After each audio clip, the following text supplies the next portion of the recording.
नमस्कार दोस्तों, मीडिया में आपका स्वागत है। आज हम आए हैं, जैसे कि कूड़ा खत्ते जितने भी थे ये संदीप कपूर जी ने ये बंद करा दिया है, तो इसके लिए हम इनका स्वागत करने आए हैं। क्योंकि पहले हमने थोड़े दिन पहले आपको ये बताया था कि हमारी एक मुहिम रहेगी कि हम ये कूड़ा खत्ता को बंद करवाएंगे। तो हमारे रिक्वेस्ट करने पर, सोसाइटी के रिक्वेस्ट करने पर संदीप कपूर जी ने इसको बंद करा दिया है। ये देखो कूड़ा खत्ता कितनी सफाई हो रखी है। अब आप देखो, अभी इनसे लेंगे और थोड़ा स्वागत करेंगे इनका। आ जाओ जी, लो जी, आओ उधर आओ ना भाई, लो हार पहनाओ सबको। और इनको अभी सही कह रहे हैं 15 अगस्त में मैं इनवाइट कर रहा हूँ आज ही आपको। ठीक है, झंडा 2000 फिर फोन कर देंगे आपको। आओ जी, आओ भाई साहब। ये हमारे सोसाइटी के प्रेसिडेंट हैं भाई साहब, ये रेजिडेंट्स हैं। आ जाओ जी, आओ भाई साहब। यार ये तो मैंने कहा था वैसे आ जाऊंगा। कोई बात नहीं भाई साहब, विजिट करने आए हैं। देखो जी, अगर वह काम कर रहा है उसका स्वागत जरूर होना चाहिए। हमने आपको बोला और आपने इतना बड़ा हमारा काम कर दिया है। लेकिन ये है कि आप फिजिकली हो जाएगा। आगे भाई साहब, आपके बहुत खींच ले, फोटो खींच ले सब। बस आ जाओ जी, आओ सुनिए, आओ सुनो। आप लोगों का स्वागत तो बनता है जी। पहले पीछे ले ले पूरा। मुझे लगता है कि सारे ढलाव बंद हो गए हैं सरकार की तरफ से भी। अब ये यहाँ पे और क्या क्या यहाँ पे कोई, जैसे आपने मशीनें बहुत सारी लगा दी, ये बहुत बड़ी उपलब्धि है, तो उसके विषय में जरा कुछ बताएंगे कि क्या। देखिए क्या है कि प्रधानमंत्री मोदी जी ने 2016 में जब उन्होंने कहा कि देश को साफ करना है, तो उन्होंने उसके साथ एक एक्ट दिया और पूरा एक्ट में बताया कि साफ कैसे होगा देश और कैसे कूड़ा जो घरों से निकलता है कैसे वो जीरो होगा। तो 2016 का एक्ट हमने पूर्वी दिल्ली में इम्प्लीमेंट किया था 2020-21 में। उसके बाद से सभी ढलाव घरों को बंद करना और जो घरों से कूड़ा निकलना उन्हें घरों से ही लेना, और तीसरा जो कूड़ा इकट्ठा करने के पॉइंट थे उन्हें मशीनीकृत करना, मतलब वहाँ कॉम्पैक्टर लगाना। तो जो हमारा कृष्णानगर वार्ड है, यहाँ 6 कूड़ेदान थे और 6 के 6 कूड़ेदान जो ओपन ढलाव थे हमने 6 के 6 बंद कर दिए। ये जो ढलाव इस समय चाचा नेहरू हॉस्पिटल के सामने है, ये हमने बंद कर दिया था, लेकिन किन्हीं कारणों से थोड़ा बहुत कूड़ा यहाँ आ रहा था, लेकिन ऑपरेशन हमने यहाँ बंद कर दिया था 1 साल पहले ही। तो आज इस कूड़ेदान को हम कवर कर देंगे और आप सबके सहयोग से ये गेट भी यहाँ लग गया है, तो इसको पूरा जो है वो क्लीन करके इसे ब्यूटीफाई होगा, क्योंकि मेन रोड है और यहाँ जाम भी बहुत लगता है। तो जाम से भी राहत मिलेगी, जो कर्मचारी हैं उनको बैठने का स्थान भी मिल गया और सोसाइटी के बिल्कुल बाहर है, तो ये ब्यूटीफाई भी हो गया। तो ये कागजी काम तो बहुत पहले हमने कर दिया था, आज फिजिकल वर्क भी होकर यहाँ अगले 2-3 दिन के अंदर आपको बड़ा ब्यूटीफाई लगेगा। सामने का जितना भी गाद है वो हटाई जाएगी, ये जो फुटपाथ बना है, जो नाली है, इस सब को स्मूथ किया जाएगा और धीरे धीरे इस क्षेत्र को और अच्छा साफ करने का जो प्रयास है निगम का और मेरे द्वारा उसे कंप्लीट किया जाएगा। बहुत बढ़िया, थैंक यू। ये जो पूरा अभियान है इसमें बहुत ज़्यादा पर्सनल एफर्ट्स की ज़रूरत होती है, क्योंकि आप सिर्फ फाइल चला दो और अधिकारी को बुला के बोल दो ये कूड़ेदान हटा दो, तो ऐसा काम कभी ज़िंदगी में हुआ नहीं। क्योंकि जब तक आप उस फाइल को फॉलोअप नहीं करोगे, तो मैं लगातार 6 कूड़ेदान को हटाना मतलब 6 अलग अलग एफर्ट्स करना था। और ख़ासकर जो हमारा सतनाम रोड का कूड़ेदान था जो छाछी बिल्डिंग से चलता है, वो उसने आधी सड़क घेरी हुई थी, तो वो पूर्वी दिल्ली का ऐसा पहला कूड़ेदान है जो अपने स्थान से हटा। उसके लिए कम से कम 1.25 साल मेहनत की और वो सारे डिपार्टमेंट से 50 सिग्नेचर लिए गए उस फाइल पे। उसके बाद निर्माण कमेटी से वो पास करवाया, फिर स्टैंडिंग कमेटी से पास करवाया, फिर हाउस में सभी पार्षदों से पास करवाया कि ये कूड़ेदान हटना चाहिए। तब फिजिकली वहाँ जो है बजट लेके उस कूड़ेदान को हटा के वहाँ पक्का सीमेंट करवाया गया। तो इन सारे कामों में पर्सनल एफर्ट और पर्सनल इंटरवेंशन बहुत ज़रूरी है। ऐसी राकेश जी और आपकी टीम ने भी इसमें सहयोग दिया, तो तभी ये काम हो पाया।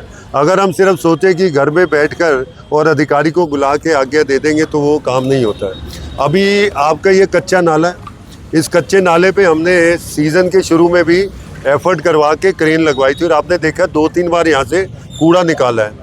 दिक्कत क्या है कि यहाँ कूड़ा निकालने के स्थान बहुत कम है, लेकिन आज रात को एक स्पेशल क्रेन फिर आ रही है और वो क्रेन फिर इस पूरे नाले को साफ़ करेगी, यहाँ दोबारा निकलेगा। क्योंकि ये बार बार एक्टिविटी करना इसलिए ज़रूरी है कि जब बारिश होती है तो इलाके की गाद इसमें आ जाती है। अगर सीज़न के बीच में साफ़ नहीं करूँगा तो आज की डेट में नाले का लेवल और नाली का सेम है। तो हमें उसे 1 फुट नीचे करना है जिससे पानी जल्दी निकल जाए।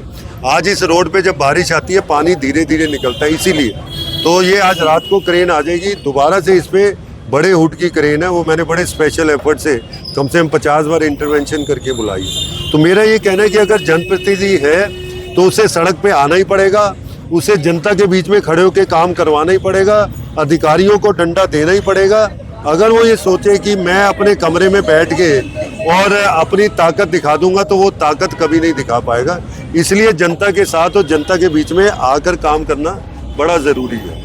ग्राउंड लेवल पे काम आप करते भी हैं और आपको पता है कि बगैर ग्राउंड लेवल के काम के कोई भी नहीं काम हो सकता नहीं है। एक ऑफिसर्स को, एक अधिकारी को कम से कम 20-20 बार करना, वो एक दूसरे पे बात टालते रहते हैं। हमने ज़्यादातर टालने का ये होता है कि जो कर्मचारी हैं उनको अपना डिपार्टमेंट देखना है, लेकिन कुछ ऐसे काम होते हैं जिसमें 2-2, 3-3 डिपार्टमेंट को इन्वॉल्व करना पड़ता है। उस समय जो है वो जनप्रतिनिधि की जरूरत होती है जो तीनों को इकट्ठे बुला के कोऑर्डिनेट कर दे। नहीं तो वो कहेगा जी ये तो मलबा है, ये वर्क्स वालों का है, वो कहेगा जी ये कूड़ा है, ये तो डैम्स वालों का है, और मलबा और कूड़ा एक ही जगह पड़ा है। तो ना दोनों इकट्ठे होंगे ना करेंगे। इसलिए दोनों को बुला के तू अपना मलबा उठा, तू अपना कूड़ा उठा, तो काम हो गया।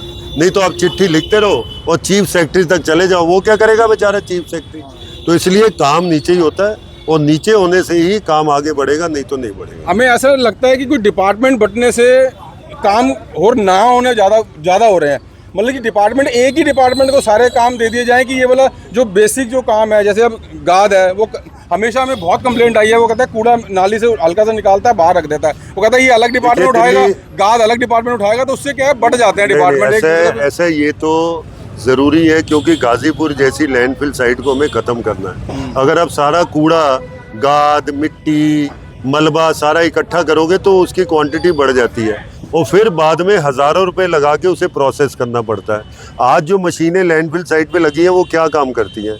उसमें से वो मिट्टी जो 60% है अलग करती है, ये जो मलबा है, जो रोड़े हैं, पत्थर है, ये अलग करती है, और कपड़ा और प्लास्टिक अलग करती है। अगर हम नीचे ग्राउंड लेवल पर जहाँ से स्टार्टिंग है वहीं से अलग कर देंगे तो हज़ारों करोड़ों रुपया वो बचेगा और कूड़ा भी कम जाएगा। एक दूसरा, शीला जो दिक्कत आज की डेट में आ रही है, शीला दीक्षित जी ने 2013 में 2 बड़े निर्णय लिए। एक तो ट्राइफरकेशन का उन्होंने निर्णय लिया, दूसरा उन्होंने निर्णय लिया कि 60 फुट से जो चौड़ी सड़कें हैं वो पीडब्ल्यूडी देखेगी। तो अब क्या है कि जो छोटी सड़कें वो एमसीडी देखती है।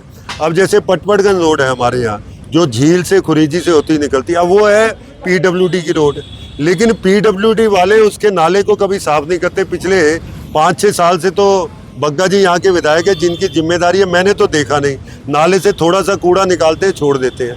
अब क्या हुआ कि अगर यही जिम्मेदारी एमसीडी की होती है एंड टू एंड की, तो एमसीडी के अधिकारी अपने आप देखते हैं। वो क्या छोटी नाली साफ करके थोड़ी सी छोड़ देते हैं, जी पीडब्ल्यूडी की भरी है, हम क्या करें। तो उन्हें मौका मिल जाता है एक दूसरे पे इल्ज़ाम लगाने का। तो कोशिश ये होनी चाहिए कि कोई भी काम हो वो एंड टू एंड हो। तो ये जो 60 फुट वाली रोड का ये जो निर्णय है ना, इसे अगर रिवर्स करती है एमसी, दिल्ली सरकार ही कर सकती है, अगर वो करती है तो इससे जनता का बहुत भला होगा और पूरी दिल्ली की जो बड़ी सड़कें वो भी अच्छे से साफ होकर जल निकासी में 50% का सुधार हो जाएगा। हम इसीलिए कह रहा हूँ कि अगर एमसीडी को ये काम दे दिया जाए कि भाई नीचे स्तर पे वही काम करेगी, वो अलग अलग करके दोनों जगह, वो उन्हीं के डिपार्टमेंट होना चाहिए कि वो अलग अलग करके फेंकें, ना कि ये कि वो पीडब्ल्यू पे डाल दें या दूसरे पे डाल दें। देखिए आज दिक्कत क्या है कि आज जो दिल्ली सरकार है उसने कोई कमेटी नहीं बनाई, ना स्टैंडिंग कमेटी है, ना जोन कमेटी है, ना एडहॉक कमेटी है। उससे क्या हो रहा है, जो जनप्रतिनिधि हैं वो भी अपनी बात अफसरों तक नहीं पहुंचा पा रहे हैं। क्योंकि अगर हफ्ते में एक मीटिंग हो जहाँ सारे अफसर हो, आप अपनी बात रखते हो, मिनट्स बनते हैं, रजिस्टर होता है। अब जैसे पहले हमारे पास मलबा उठाने की गाड़ी अलग थी, अब वो गाड़ी पिछले 6 महीने से विड्रॉ हो गई, उसके लिए बजट नहीं मिल रहा। अगर वो गाड़ी पैरेलल चले तो ना मलबा मिलेगा ना कूड़ा मिलेगा। गाड़ी नहीं होने की वजह से क्या होता है कि हर आदमी दूसरे पे इल्ज़ाम लगाता है कि मलबा ये उठाएगा, फिर वो रिक्शा आती है वो उठाती है। तो जो रिसोर्सेज है उसकी बहुत ज़्यादा कमी पिछले 1.5-2 साल में हो गई है। अगर वो सिर्फ एक गाड़ी वार्ड के अंदर मलबा उठाने वाली मिल जाए और 7 गाड़ी हमारे पास कूड़ा उठाने वाली है तो ये काम भी ईजी हो जाए। तो इसलिए सिस्टम में, नीचे के सिस्टम में कमी नहीं है, कमी एक तो ऊपर है 60 फुट की सड़कों वाले निर्णय में और दूसरा रिसोर्सेज और गाड़ी देने में। तो वो अगर ठीक हो जाए तो काम सही है। एक हमारी सोसाइटी के प्रेसिडेंट साहब एक अनुरोध कर रहे हैं कि एक जो कूड़े की गाड़ी आपकी आती है वो हमारी सोसाइटी में एक, क्योंकि हमारा सोसाइटी में 6 स्वीपर लगे हुए हैं, वो कूड़ा इकट्ठा तो करते हैं, उनको थोड़ा दूर डालने में या उसमें दिक्कत आती है, एक गाड़ी निकले जो कि हम सारा कूड़ा उनको गाड़ी में भर के दे दें। देखिए जो एक्ट के हिसाब से जो हाउसिंग सोसाइटीज है उसमें गाड़ियां नहीं जाती हैं, उनमें एक फैसिलिटी हाउसिंग सोसाइटी के लिए जो वहाँ लिखी है उसमें ये है कि बड़े बिन्स हम दे सकते हैं और वो बड़े बिन्स को डेली हमारा जो ट्रक है वो साफ कर, क्योंकि कूड़े का ज़्यादा है, गाड़ियाँ उतनी है नहीं, तो अगर हम सोसाइटियाँ भी कवर करेंगे तो एक्ट में है नहीं लेकिन हम आपको रखने में तो और हमें प्रॉब्लम ही होगी, वो कूड़ा फिर वहाँ बदबू मारेगा, कहाँ रखेंगे? इसलिए बिन जो है एक बड़ा बिन यहाँ बाहर रहेगा, आप इसमें अपना कूड़ा इसमें डलवाओ और डेली ये निकालेगा, तो उससे हाँ बड़ा बिन नहीं ये यहीं रहेगा, मतलब थोड़ा सा ही तो दूर है, बिल्कुल गेट पे रखने की जरूरत नहीं है, एक बिन यहाँ रहेगा, इसमें अपने स्वीपर्स को बोलो कि रिलीजियसली इसमें डालें। और क्योंकि सामने चाचा नेहरू हॉस्पिटल है, स्कूल है, इनका भी कूड़ा निकलता है, इनके अंदर जाके हम ले नहीं सकते, तो इनके लिए एक बिन रहेगा, साइड में पड़ा रहेगा। और आप अभी आपने देखा कि इन बिन्स को हम हफ्ते में एक बार साफ भी करते हैं, ऐसा नहीं है कि कूड़ा चिपक रहा है, अभी आपके सामने पूरा मशीन लगा के इसे साफ किया, गाड़ी अभी वहाँ खड़ी है, उसे दिखा सकते हो आप। तो ये सारी प्रिकॉशन है, लेकिन ये जो समस्या है ना, ये रोज कुछ ना कुछ कूड़े को लेके आती है, लेकिन अगर हम आपस में कोऑर्डिनेशन रखें और एक दूसरे के साथ मदद करें तो ये छोटी छोटी समस्याओं का निवारण उसी समय और ऑन स्पॉट हो सकता है। और ये जो जैसे छोटा छोटी एक आपसे और चीज़ कहती है, ये एमसीडी के ये थोड़े थोड़े गड्ढे हो रखे हैं चाचा नेहरू के सामने, कम से कम 5-6 महीने हो गए ये गड्ढा है, यहाँ पे पानी भर जाता है, नज़र नहीं आता, कई एक्सीडेंट हो चुके हैं, कई से तो और गाड़ियाँ कार भी नहीं निकल सकती। और यहाँ पे मैंने देखा है कि एमसीडी के सारे अधिकारी, निगम पार्षद, आप एमएलए और यहाँ के जितने भी और एई जेई सारे निकलते हैं। मैं आपको बताता हूँ, देखिए दिक्कत क्या है कि सड़कों का निर्माण जो है वो दिल्ली सरकार के पास है, क्योंकि विधायक के पास ही सड़कों के निर्माण का फंड आता है, और दूसरा 100 करोड़ की एक योजना जो मुख्यमंत्री सड़क योजना वो भी दिल्ली सरकार के पास है। और एक अभी निर्णय कुछ साल पहले हुआ कि जो डिपार्टमेंट सड़क खोदेगा, चाहे वो जल बोर्ड पाइप डालने के लिए करे, BSES तार डालने के लिए करे, या जल बोर्ड सीवर की लाइन डालने के लिए करे, जो सड़क खोदेगा उसी को रेस्टोरेशन का जो चार्ज है। पहले क्या होता था, कोई भी एजेंसी सड़क खोदती थी, पहले पैसे ट्रांसफर करती थी एमसीडी के पास, फिर एमसीडी बाद में ठेका देके उसको कंप्लीट करती थी। जहाँ तक आपकी सड़क का सवाल है, आपको पता होना चाहिए 1-1.5 साल पहले यहाँ पानी की पाइपलाइन डली थी, अच्छी खासी सड़क थी, फुटपाथ भी बहुत बढ़िया था, क्योंकि वो मैंने सेंट्रल गवर्नमेंट से फंड लेके बनाया। अब जब वो जल बोर्ड ने ये सड़क खोदी, उसके बाद उन्हें रेस्टोरेशन करना चाहिए था, वो ऐसे ही छोड़कर भाग गए, लगातार हम चिट्ठी लिखते रहे। जब उन्होंने रेस्टोरेशन की तो लोकल अरेंजमेंट किया कि यहीं माल को घोला और यहीं डाल दिया, उसकी क्वालिटी नहीं होती। होना ये चाहिए था कि उस सड़क के ऊपर जो मलबा था वो 4-5 इंची हटाया जाता, उसमें रोड़ी डाली जाती और प्री मिक्स कंक्रीट की गाड़ी आके उस सड़क के साथ मिलती, क्योंकि जो सड़क है वो प्री मिक्स कंक्रीट की है। जब आप सीमेंट घोल के डालते हो उसकी कंपोजिशन नहीं मिलती है। अब एमसीडी के पास बजट तो इन्होंने दिया नहीं, अब छोड़ के भाग के। हमने कई बार एफर्ट किया है, जब हम लोकल सीमेंट डालते हैं वो बारिश में 5-7 दिन में निकल जाता है, और मैंने खुद खड़े होकर यहाँ करवाया। तो ज़रूरत है कि दोबारा से जल बोर्ड को बोलें कि जो इन्होंने खोदा हुआ है, और वो डिनाई नहीं कर सकते इसे, क्योंकि पूरी खुदाई है सड़क पे, साफ पता लग रहा है, तो दोबारा से वो रेस्टोरेशन इसकी करें, तभी ये सड़क आपकी ठीक होगी, नहीं तो एमसीडी के एफर्ट से नहीं होगी, क्योंकि ना बजट मिलेगा एमसीडी को, ना एमसीडी के पास पैसा है, और ना इस समय आम आदमी पार्टी की सरकार जो काउंसलर्स को पैसा दे रही है, 1 रुपया नहीं है इस समय हमारे पास। एक छोटा तो इसलिए जो एमएलए है जिसके पास पैसा भी है, जिसकी वजह से ये सड़कें टूटी, जल बोर्ड उनके अंदर है, तो मुझे लगता है कि आप एक बार रिक्वेस्ट करके उनसे एक छोटा टेंडर करवा के प्री मिक्स कंक्रीट से ये सड़क बनेगी, तभी रेस्टोर होगी, नहीं तो नहीं होगी। बाकी मैंने अपने लेवल पे 2-3 आगे पॉइंट्स हैं, जो कि ये 4 ब्लॉक की नर्सरी क्रॉस करके ऐसे 2 पॉइंट मैंने आइडेंटिफाई किए, उनके लिए मैं थोड़ा फंड लाया हूँ। वो प्री मिक्स कंक्रीट से मैं करूँगा, पूरी सड़क को थोड़े से पैचेज हैं जो 4-5 फुट हम तोड़ेंगे, रोड़ी डालेंगे, प्री मिक्स डालेंगे, तो वो हम ठीक कर सकते हैं। इतना पैसा नहीं है हमारे पास। मैं सीधा आपके सामने एक हमने थोड़ा सा पीछे सर्वे किया था कि क्या है कि एमसीडी में जो जियो वाले हैं, क्योंकि सड़कें सारी नहीं बनी, और उसके बाद 2 महीने बाद ही कभी उसको जल बोर्ड वाले, कभी उसको जियो फाइबर वाले, कभी एयरटेल वाले, मैंने खुद देखा है, और वो थोड़ा सा पैसा एमसीडी में कॉर्पोरेशन में जमा करा देते हैं, जिसके कि आप समझ लो अगर 1000 स्क्वायर फीट का उन्होंने लिया और 1 लाख स्क्वायर फीट तोड़ देते हैं। जो अगर तो प्राइवेट, उसके बारे में कभी आपने जो अगर प्राइवेट जैसे IGL है, जियो है, जो प्राइवेट करेंगे उसकी मेजरमेंट के हिसाब से ही होता है। पर तो वो पैसा नहीं बहुत ऐसा सारी जगह पे अलग-अलग ये मैक्सिमम जो सड़कें टूटी हैं और वो ठीक बनाते भी नहीं है। वो एमसीडी बनाती है, वो गड्ढे होते हैं वो 2-2, 3-3, 4-4 फुट के। लेकिन ये जो आपकी सड़क टूटी है ना राजाराम कोली मार्ग, ये प्योरली दिल्ली जल बोर्ड की पाइपलाइन डालने की वजह से पूरी लंबी सड़क टूटी है। जितने गड्ढे आपको साफ वहाँ जाके खड़ोगे आपको पता लगेगा कि वो रोड क्रॉस की है, क्योंकि इस एंड से लेके इस एंड तक है। वो जियो का नहीं है, जियो वाले साइड पे करते हैं, वो गड्ढे हम भरते जियो हैं। एयरटेल वाले साइड में जो भरा हुआ है उसके लिए वो मैं कह रहा हूं 3-3, 4-4 फुट हाँ। के गड्ढे होते हैं, वो लंबे गड्ढे नहीं होते। जैसे देखो मेन आपको दिक्कत आ रही है क्रॉसिंग। हाँ, ये तो क्रॉसिंग पे तो तो आ ये ही जल है। बोर्ड का है, ये जल बोर्ड का है। अभी 4 दिन पहले जी ब्लॉक के पास जो है जल बोर्ड ने पाइपलाइन चेंज की, ऐसे ही छोड़ के भाग गए। वो कम से कम 25 फुट का चौड़ा गड्ढा है। अब वो लोग हमें फ़ोन करते हैं। तो ये जो दिल्ली सरकार को और विधायक को खुद देखना पड़ेगा। जैसे हम सड़कों पे निकल के लोगों के बीच में आते हैं, ऐसे विधायक नहीं तो कोई प्रतिनिधि, अगर उनकी तबीयत ठीक नहीं है तो उनके प्रतिनिधि है वो आके देखें।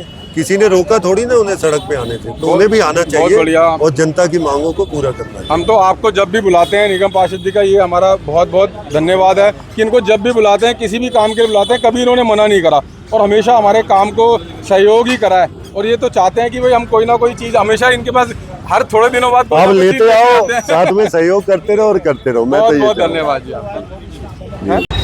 ये देखिए आप पूरा का पूरा यार कूड़ा ये यहाँ अकेले आदमी दिया को है। क्यों लगा हुआ है? और ये एक आदमी को तुमने लगा दिया है, वो काम कहेगा को बाकी हटाने सारे का मुंह देख रहे हैं और काम में संदीप मुझे कपूर लगा जी का है, ये सारी सफाई। कुछ भी नहीं है।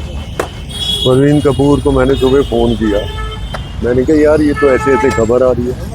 चैनल को like, share and comment and subscribe करें और बेल आइकॉन प्रेस करें क्योंकि आपको आने वाली वीडियो तुरंत मिल सके।